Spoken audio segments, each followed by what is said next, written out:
ஆண்டவரும் இரட்சகருமாகிய இயேசு கிறிஸ்துவின் ஈடு இணையற்ற நாமத்தில் அன்புக்குரிய சகோதர சகோதரிகளே, இந்த வீடியோ வாயிலாக உங்களை சந்திப்பதில் மிகுந்த சந்தோஷம்.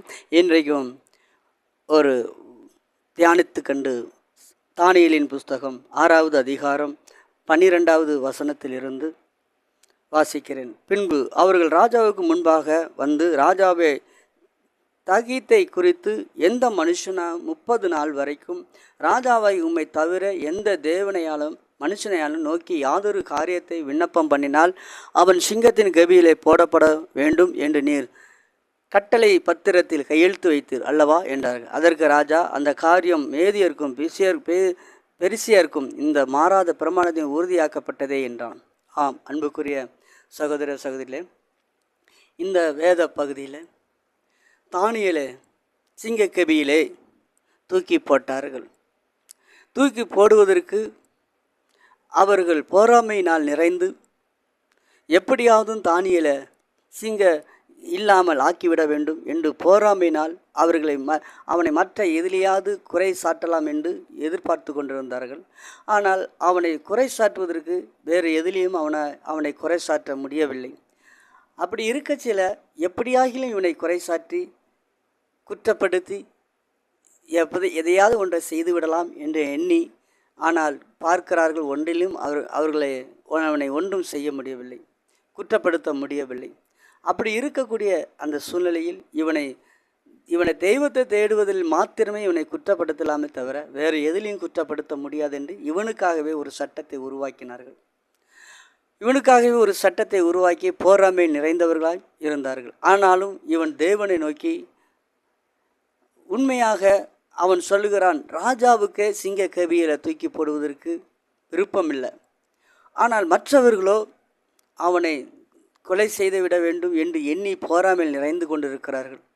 அப்பொழுது துயர சத்தத்தோடு 20வது அதிகார வசனத்தில் ராஜா கபியின் கிட்ட வந்தபோது துயர சத்தமாய் தானியேலை கூப்பிட்டு, தானியேலே, ஜீவனுள்ள தேவனுடைய தாசனே, நீ இடைவிடாமல் ஆராதிக்கிற உன் தேவன் உன்னை தப்புவிக்க வல்லவராயிருந்தாரா என்று தானியேலை கேட்டான். ஆம், அன்புக்குரிய சகோதரனே, தானியேல் ராஜா அவன் மேல் அவ்வளவு அதிகமாக அன்பு வைத்திருந்தான், சிநேகம் வைத்திருந்தான். அவனை தூக்கி போடுவதற்கு ஆனால் மற்றவர்களுடைய ஊந்துதலின்படி அவன் தூக்கி போடப்பட்டான். ஆனால் அந்த இடத்துல ஆண்டவர் இவன் சொல்லுறான், உன்னை தப்புவிக்க வல்லமுள்ளவராக இருந்தாரா என்று சொல்லுறான். அதற்கு 2வதாக, அப்பொழுது தானியேல், ராஜாவே, நீர் என்றும் வாழ்க என்று சொல்லுகிறான். ராஜாவே, இவன் பதில் கொடுக்கிறான், சிங்கம் என்னை சேதப்படுத்தாதபடி தேவன் தம்முடைய தூதனை அனுப்பி அவைகளின் வாயை கட்டி போட்டார் என்று சொன்னார்.